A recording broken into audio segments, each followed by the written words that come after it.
pagi adik-adik Teruna. Selamat kita bertemu kembali di hari ini, hari Minggu, harinya Tuhan, di mana kita kembali akan melayani Tuhan. Kita akan memuji dan membesarkan akan nama Tuhan lewat ibadah persekutuan Teruna pada saat ini. Mari adik-adik, kita berdiri dan kita bersama-sama melakukan Mars Teruna GPIB.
Adik-adik, mari kita satu dalam doa, kita berdoa.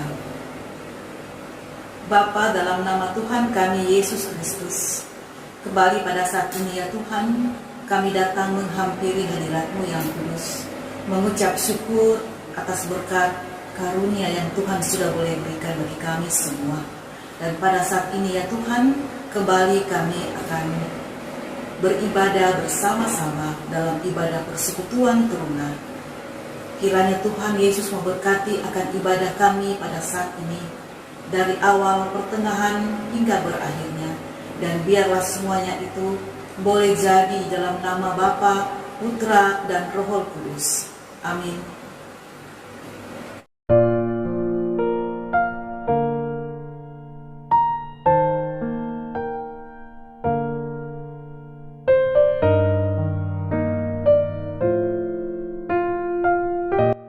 Pembacaan hari ini terambil dari Yesaya 48 ayatnya yang ke-16 hingga ayatnya yang ke-18. Tuhan menebus Israel. Mendekatlah kepadaku, dengarlah ini. Dari dahulu tidak pernah aku berkata dengan sembunyi, dan pada waktu hal itu terjadi aku ada di situ. Dan sekarang Tuhan Allah mengutus aku dengan Roh-Nya. Beginilah firman Tuhan, penebusmu yang Maha Kudus, Allah Israel. Akulah Tuhan Allahmu, yang mengajar engkau tentang apa yang memberi faedah, yang menuntun engkau di jalan yang harus kau tempuh. Sekiranya engkau memperhatikan perintah-perintahku, maka damai sejahteramu akan seperti sungai yang tidak pernah kering, dan kebahagiaanmu akan terus berlimpah seperti gelombang-gelombang laut yang tidak akan pernah berhenti.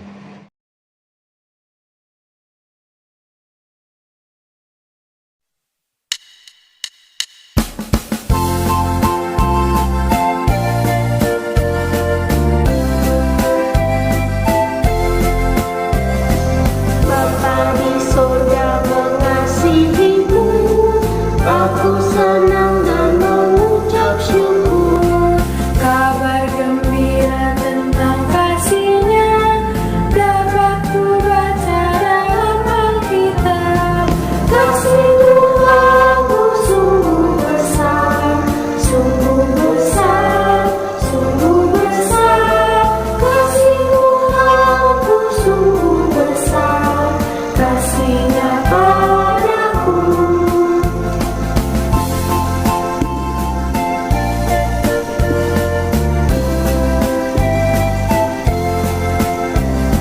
Walaupun aku berjalan sesat, Yesus mencari diriku tetap, dan ku kembali ke pangkuannya, karena ku lihat kasih-Nya besar.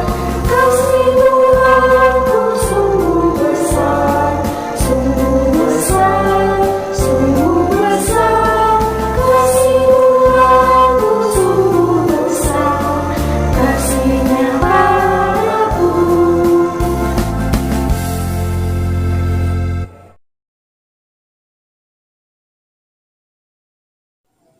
Adik-adik dan kakak layan yang dikasihi oleh Tuhan, saatnya kita akan masuk dalam pemberitaan firman Tuhan. Oleh karena itu, mari kita memohon tuntunan Roh Kudus untuk kita dapat mengerti firman Tuhan dalam doa. Mari kita satu di dalam doa, kita berdoa. Segala puji dan syukur kami naikkan kepadamu ya Tuhan, Allah kami yang baik, Allah yang penuh kasih. Saat ini Tuhan kami akan membaca dan merenungkan firman-Mu. Berikanlah kami roh pengertian, biarlah roh-Mu yang kudus mendiami hati kami dan pikiran kami agar kami dapat mengerti firman yang akan hamba sampaikan kepada adik-adik layan kami pada saat ini. Pakai hamba untuk dapat memberitakan firman-Mu dengan baik. Terima kasih Tuhan, dalam nama Tuhan Yesus kami sudah berdoa. Amin.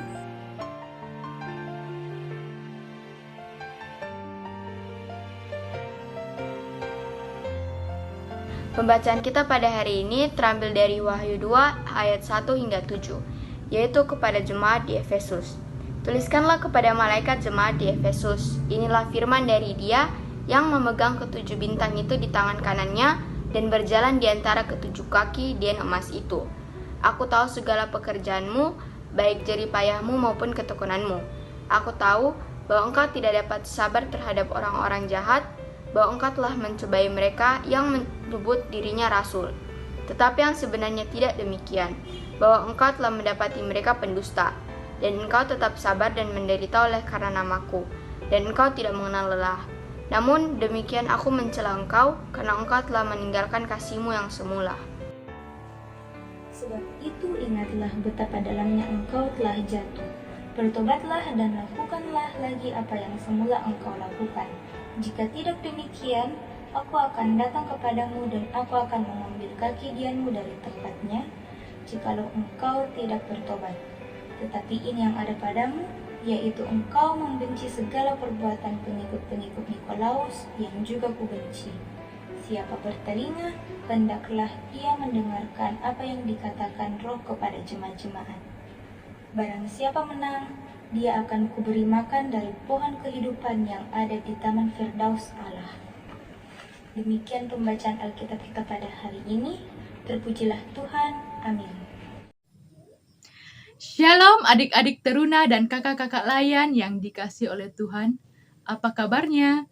Kakak Erika harap kita semua dalam keadaan yang sehat dan penuh sukacita untuk sama-sama merenungkan firman Tuhan dari Wahyu pasal 2 ayat yang pertama hingga ayat yang ke-7 dengan tema mempertahankan kasih Kristus. Nah, Kitab Wahyu ini merupakan kitab ke-27 atau kitab terakhir dalam kitab Perjanjian Baru, yang dimana ditulis oleh salah satu dari murid Yesus, yaitu Rasul Yohanes bin Zebedeus. Dalam pasal 1 ayat yang keempat, mari kita baca sama-sama. Dari Yohanes kepada ketujuh jemaat yang di Asia Kecil. Jadi surat ini ditujukan khusus kepada ketujuh jemaat yang berada di Asia Kecil, dan kitab ini juga berisikan tentang pesan firman Tuhan yang merupakan jawaban atas pertanyaan jemaat pada saat itu. Jadi, jemaat ini yang tercatat ada 7 jemaat. Kita bisa lihat pada pasal 1 ayat yang ke-11 yang mengatakan, katanya, apa yang engkau lihat, tuliskanlah di dalam sebuah kitab dan kirimkanlah kepada ketujuh jemaat ini, ke Efesus, ke Smyrna, ke Pergamus, ke Tiatira, ke Sardis, ke Philadelphia, dan ke Laodikia. Secara khusus, bacaan ini tentang surat yang ditujukan kepada jemaat di Efesus. Sedikit untuk kita ketahui bahwa kitab ini berisikan penyingkapan atau keadaan tentang situasi menyangkut hal-hal yang dimana kitab Wahyu sendiri diterjemahkan ke dalam bahasa Yunani, yaitu apokalisis, yang berarti penyingkapan atau menyingkap. Jadi, tulisan-tulisan dalam kitab ini berusaha untuk menyingkap rahasia-rahasia tentang akhir sejarah manusia. Sedikit informasi bahwa Efesus merupakan kota provinsi Asia jajahan Kekaisaran Romawi, dan kota ini adalah kota pelabuhan yang sangat ramai pada saat itu. Juga sangat terkenal pada masanya, di mana penduduknya kurang lebih 300.000 orang. Selain dikenal dengan kota pelabuhan, kota ini juga terkenal karena adanya kuil Artemis yang menjadi pusat penyembahan dewa-dewi yang biasa disebut dewa-dewi Diana atau Artemis. Selain sebagai pusat agama, kuil ini juga menjadi pusat kejahatan dan kebejatan moral manusia. Kuil ini merupakan tempat bersembunyi orang-orang yang melakukan tindak kejahatan, sehingga mereka berlindung di dalam kuil ini. Ada banyak pendeta perempuan yang berperan sebagai pelacur, dan mereka menyebutnya sebagai pelacur kudus kepada dewa-dewi dan lain-lain sebagainya. Dalam kondisi ini, surat yang dikirim oleh Yohanes datang kepada mereka. Nah, adik-adik, mari kita perhatikan pada ayat yang pertama. Di situ dikatakan, tuliskanlah kepada malaikat jemaat di Efesus. Kalimat ini mau menyatakan bahwa surat yang ditulis oleh Yohanes ini bukan atas kehendak Yohanes, tidak seperti Paulus dan lain-lain. Tapi surat ini diperintahkan untuk disampaikan. Siapa yang memerintahnya? Mari kita lihat dalam ayat yang sama, kita baca. Inilah firman dari Dia yang memegang ketujuh bintang itu di tangan kanannya dan berjalan di antara ketujuh kaki dian emas itu. Dia yang memerintah adalah Yesus sendiri, dan ini adalah wahyu dari Yesus yang diminta kepada Yohanes untuk disampaikan kepada jemaat Efesus. Kaki dian emas merupakan lambang ketujuh jemaat. Angka 7 merupakan lambang kepenuhan atau lambang kesempurnaan. Jadi, Yesus mempunyai kuasa dan otoritas penuh kepada jemaat dan pemimpin-pemimpin yang ada di dalam jemaat. Kita lanjut pada ayat yang kedua. Aku tahu segala pekerjaanmu, baik jerih payahmu maupun ketekunanmu. Aku tahu bahwa engkau tidak dapat sabar terhadap orang-orang jahat, bahwa engkau telah mencobai mereka yang menyebut dirinya rasul, tetapi yang sebenarnya tidak demikian, bahwa engkau telah mendapati mereka pendusta. Nah, setelah memperkenalkan diri pada ayat yang pertama, di ayat kedua ini Yohanes menyampaikan pujian Yesus kepada jemaat di Efesus, karena para jemaat mulai mengenal Yesus dan mereka mulai bertobat, juga memberikan diri kepada Yesus. Jemaat ini berkembang dengan sangat baik. Mereka hidup setia, taat, menghindari diri dari berbagai bentuk dosa. Apa yang dikatakan oleh Yesus pada ayat 2 ini menggambarkan bahwa mereka dipuji karena mereka juga membenci segala pekerjaan pengikut-pengikut Nikolaus yang tidak benar. Yang dimaksud di sini adalah jeripaya jemaat, ketekunan jemaat tentang tidak komprominya jemaat dengan perbuatan-perbuatan orang jahat. Di sini jemaat berani berbicara juga menguji atau mencobai mereka yang menyebut diri sebagai rasul. Rasul yang dimaksud di sini adalah rasul palsu. Mari kita kembali perhatikan pada ayat yang ketiga. Dan engkau tetap sabar dan menderita oleh karena namaku, dan engkau tidak mengenal lelah. Nah, ayat ini mengungkapkan ada banyak hal yang sulit, situasi dan tantangan yang terjadi di Efesus, sehingga mereka menderita karena kondisi yang mereka hadapi. Mereka tetap mempertahankan nama Kristus dan menghadirkan Kristus di tengah-tengah kehidupan mereka. Tapi, setelah pujian demi pujian yang disampaikan kepada jemaat di Efesus, dalam ayat yang keempat, kita baca sama-sama. Namun demikian, aku mencela engkau, karena engkau telah meninggalkan kasihmu yang semula. Nah, diberikan koreksi atau peringatan untuk apa yang mereka lakukan. Rupanya, tantangan yang semakin berat membuat mereka menjadi ragu, sehingga mereka tidak dapat bertahan dalam melakukan perbuatan yang benar bagi orang-orang yang ada di sekitar mereka. Mereka tidak lagi hidup benar dan meninggalkan kasih yang semula kepada Kristus, dan itu terwujud nyata lewat kehadiran mereka di tengah-tengah sesama. Dalam kondisi jemaat ini, jemaat dan para pelayan dicelah sebab mereka tidak memelihara kasih mula-mula yang sudah ada dalam hidup mereka yang disebutkan dalam ayat kedua dan ayat yang ketiga. Mereka tidak memelihara kasih mereka kepada Kristus, sehingga mereka kehilangan kasih dari Allah dan pastinya juga kepada manusia. Pada ayat yang kelima, adik-adik boleh perhatikan ayat yang kelima ini. Yesus mengingatkan mereka tentang kejatuhan mereka dan meminta kepada jemaat untuk bertobat dan hidup seperti semula, yaitu hidup di dalam kasih dan kebenaran, juga meninggalkan dosa. Teguran Tuhan Yesus di sini sangat mengancam mereka hingga mereka dituntut untuk bertobat. Kehidupan mereka akan menjadi gelap dan mati jika mereka tidak mau bertobat. Kota Efesus akan menjadi kota mati sebab kaki dian atau cahaya dari Kristus tidak lagi diberikan dalam kehidupan mereka. Jemaat harus bertobat agar tidak kehilangan kaki dian atau cahaya kehidupan yang telah mereka miliki di hadapan Kristus. Mari kita perhatikan pada ayat yang ke-6. Tetapi ini yang ada padamu, yaitu engkau membenci segala perbuatan pengikut-pengikut Nikolaus yang juga kubenci.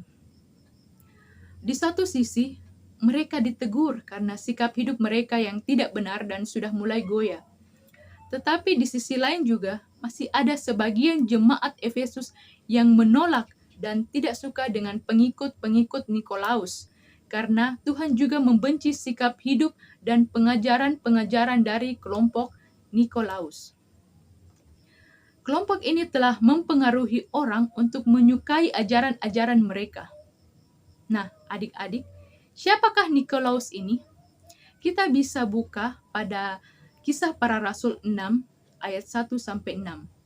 Adik-adik boleh masing-masing membaca bacaan tersebut. Nikolaus ini adalah salah satu rasul yang terpilih dari beberapa rasul yang lain, tetapi dia tidak melakukan tugasnya dengan baik dan melakukan hal yang bertentangan dengan kehendak Kristus. Ajaran Nikolaus ini bisa dilihat pada Wahyu Wahyu 2 ayat yang ke-14 hingga ayat yang ke-15. Mari kita baca sama-sama. Wahyu 2 ayat 14 hingga ayat yang ke-15. Tetapi aku mempunyai beberapa keberatan terhadap engkau. Di antaramu ada beberapa orang yang menganut ajaran Bileam, yang memberi nasihat kepada Balak untuk menyesatkan orang Israel, supaya mereka makan persembahan berhala dan berbuat zina. Demikian juga ada padamu orang-orang yang berpegang kepada ajaran pengikut Nikolaus. Nah, ajaran Bileam adalah ajaran untuk berzina dan menyembah berhala. Nikolaus ini hadir di tengah kehidupan jemaat untuk menghancurkan para jemaat dan juga memiliki guru-guru sesat dengan aliran Gnostik. Mereka memakai nama Kristen, tetapi pengejaran mereka tidak baik. Kita kembali perhatikan pada ayat yang ke-7. Siapa bertelinga, hendaklah ia mendengarkan apa yang dikatakan Roh kepada jemaat-jemaat. Barang siapa menang, dia akan kuberi makan dari pohon kehidupan yang ada di Taman Firdaus Allah. Di sini sangat jelas bahwa jemaat diajak untuk memberi telinga dan melakukan apa yang diperintahkan kepada mereka. Hal ini cukup menarik karena ada semacam hadiah atau jaminan yang diberikan kepada orang yang mau setia dan memberi diri untuk taat dan sungguh-sungguh hidup di dalam Tuhan. Nah, adik-adik yang dikasihi oleh Tuhan, kita harus ketahui bersama bahwa firman Tuhan dan semua ajaran yang ada di dalam Alkitab ditujukan kepada semua orang percaya, termasuk adik-adik semua. Oleh sebab itu, membaca Alkitab adalah hal yang penting dan wajib untuk kita lakukan. Adik-adik harus pahami bahwa Tuhan Yesus mengetahui segala sesuatu yang kita kerjakan dan jerih payah kita di dalam dunia. Tidak ada satupun yang tersembunyi baginya. Oleh sebab itu, dalam segala perbuatan dan pekerjaan kita, biarlah semuanya itu mencerminkan akan perbuatan dan pekerjaan yang memuliakan Tuhan. Tuhan Yesus juga mengetahui segala ketekunan kita dalam menjalani kehidupan beriman. Tuhan Yesus tahu apakah kita adalah orang yang beribadah kepadanya, apakah kita adalah orang yang setia dalam membaca dan melakukan hal yang kita kerjakan, jerih payah dan ketekunan kita dalam hidup beriman kepadanya. Segala hal tidak akan sia-sia. Semua akan membuahkan hal yang baik dalam hidup kita. Adik-adik juga harus menjalani hidup ini dengan sikap kasih yang sepenuhnya kepada Tuhan Yesus. Kasih yang sungguh-sungguh mengutamakan Tuhan Yesus. Kasih yang rela berkorban bagi Tuhan Yesus, dan kasih yang kita tunjukkan bukan saja dengan ucapan, tetapi juga dengan perbuatan yang kita perlihatkan dengan datang beribadah kepadanya dan melanjutkan ibadah itu dengan tindakan mengasihi sesama manusia dan seluruh ciptaan Tuhan. Adik-adik, apa bukti kasih adik-adik kepada Tuhan Yesus? Terkadang orang selalu menjawabnya dengan jawaban, saya mengasihi Kristus, saya percaya dengan Kristus. Bukti kasih kita kepada Tuhan bukan saja melalui di mulut, tetapi dalam tindakan atau perbuatan mengutamakan Tuhan Yesus. Adik-adik rela berkorban untuk Tuhan Yesus. Kasih yang kita tunjukkan bukan saja dengan ucapan, tetapi juga dengan perbuatan. Wujud nyata adik-adik mengasihi Tuhan Yesus dengan selalu berdoa, rajin mengikuti IHMPT, mau melayani Tuhan Yesus seperti mengikuti paduan suara di gereja ataupun terlibat langsung dalam kegiatan-kegiatan yang Pelkat Teruna laksanakan. Bagaimana cara adik-adik menyatakan kesediaan untuk mempertahankan kasih kepada Kristus? Caranya cukup mudah adik-adik. Adik-adik selalu mengucap syukur dalam segala hal, mendalami firman Tuhan, dan bagaimana firman Tuhan itu diaplikasikan dalam kehidupan sehari-hari. Dan yang terakhir, adik-adik memiliki iman kepada Yesus Kristus. Artinya adik-adik memiliki kepercayaan yang sedemikian besar kepada Tuhan Yesus sehingga adik-adik mematuhi apapun yang diperintahkan oleh Tuhan Yesus itu sendiri. Tidak goyah ketika diperhadapkan dengan berbagai tantangan dan persoalan, juga harus menyerahkan semuanya seutuhnya kepada Tuhan.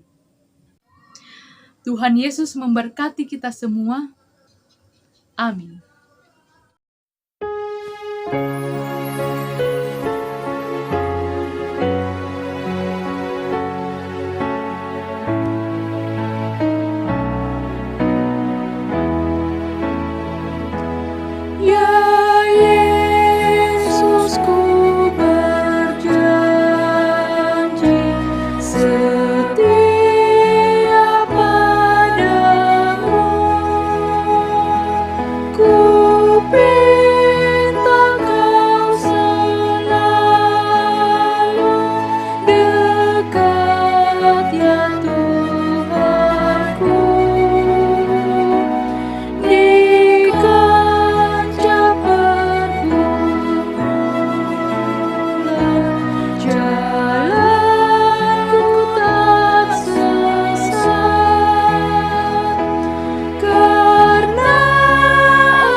Adik-adik dan kakak layan yang dikasihi oleh Tuhan, tiba saatnya kita akan masuk dalam doa syafaat.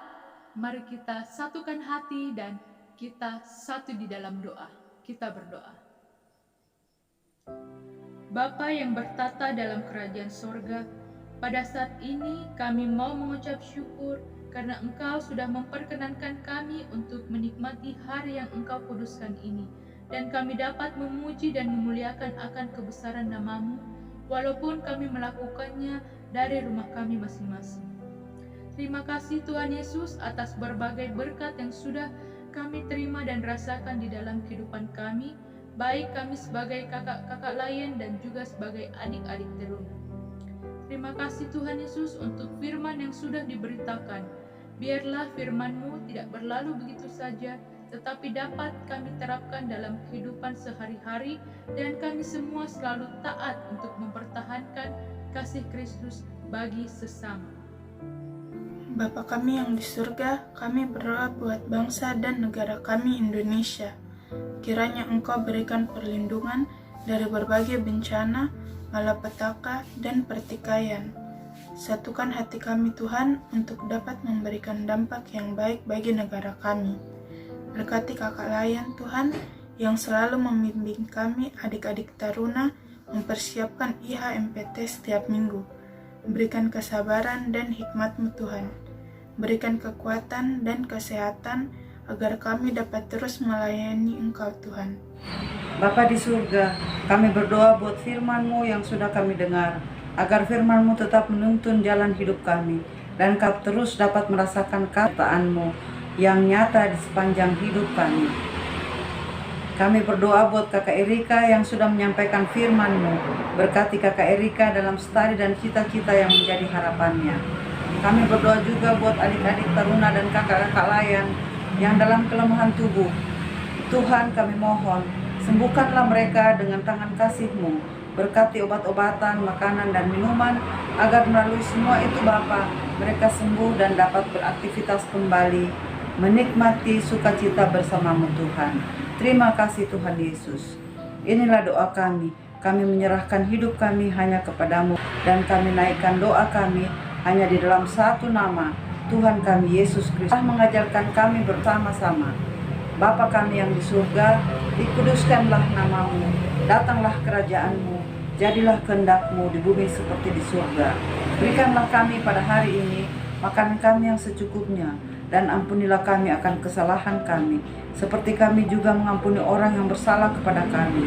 Dan janganlah membawa kami ke dalam pencobaan, tetapi lepaskanlah kami daripada yang jahat. Karena Engkaulah yang mempunyai kerajaan, dan kuasa, dan kemuliaan sampai selama-lamanya. Amin. Adik-adik, saatnya kita akan memberikan persembahan. Untuk itu mari kita puji Tuhan dalam Kidung NKB 199. Sudahkah yang terbaik kuberikan?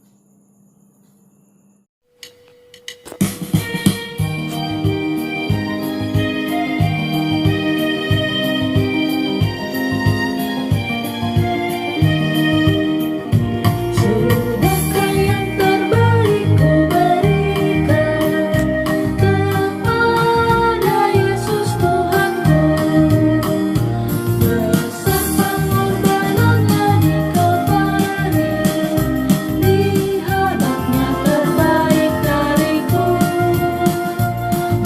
Berapa yang terhilang telah ku cari, dan ku lepaskan yang terbelenggu. Sudahkah yang terbaik kuberikan kepada Yesus Tuhanku.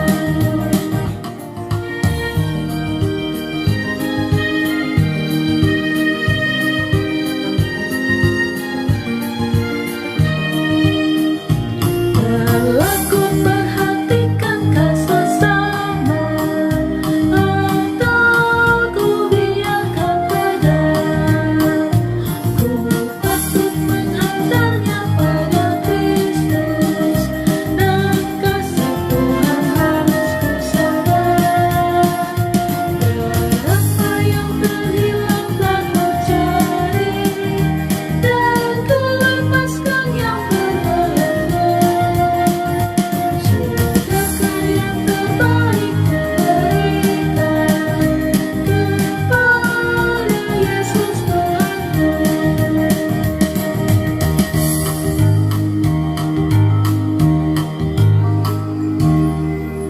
Kita bawa persembahan kita dalam doa. Kita berdoa. Bapa kami yang di surga, Bapa yang kami sembah dalam nama Tuhan Yesus, kami mengucap syukur kepadamu Bapa atas penyertaan dan perlindungan-Mu Tuhan bagi kami, sehingga pada hari ini Tuhan kembali kami boleh bersama-sama beribadah padamu di rumah kami masing-masing. Kami bersyukur Tuhan karena Tuhan memberikan kesempatan buat kami boleh memuji dan memuliakan nama-Mu. Juga kami boleh mendengarkan firman Tuhan yang telah diperintahkan. Bapa di surga, kami akan membawakan Tuhan persembahan yang telah kami kumpulkan kepadamu. Tuhan Yesus, berkatilah persembahan kami ini agar dapat berguna bagi pekerjaan pelayanan Tuhan bagi gereja-Mu. Terima kasih Bapa yang baik. Kami menyerahkan persembahan kami dalam tangan pengasihan-Mu. Terpuji Engkau Allah kami yang hidup, dalam nama Tuhan Yesus kami berdoa dan mengucap syukur kepada Bapa di sorga. Amin.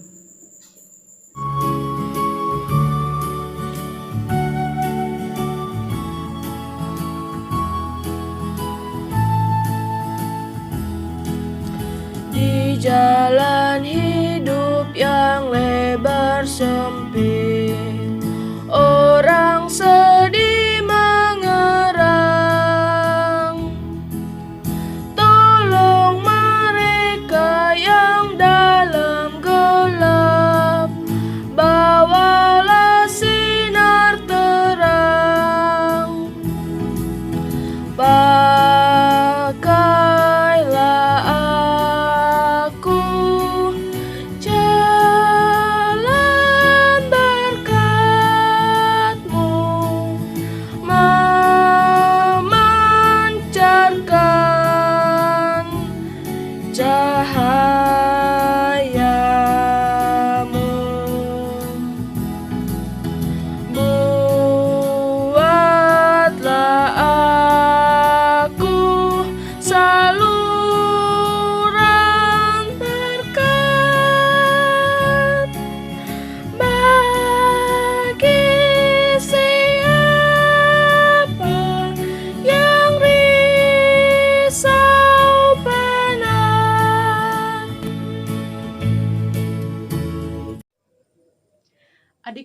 dan kakak layan yang dikasihi oleh Tuhan, saatnya kita akan masuk dalam doa penutup dan berkat. Mari kita berdoa.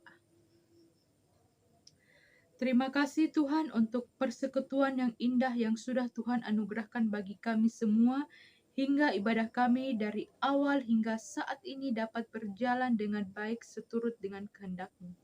Saatnya ya Tuhan, kami akan kembali dalam kehidupan kami masing-masing untuk menjadi saksi-Mu di tengah-tengah kehidupan beriman kami pada saat ini. Kiranya kasih, damai sejahtera, dan sukacita senantiasa menaungi kehidupan kami semua, mulai saat ini sampai selama-lamanya. Amin.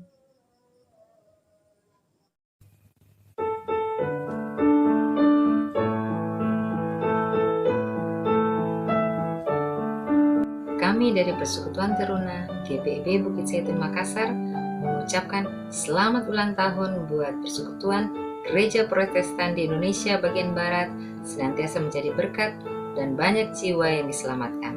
Sekali lagi, selamat ulang tahun GPIB. Tuhan Yesus memberkati.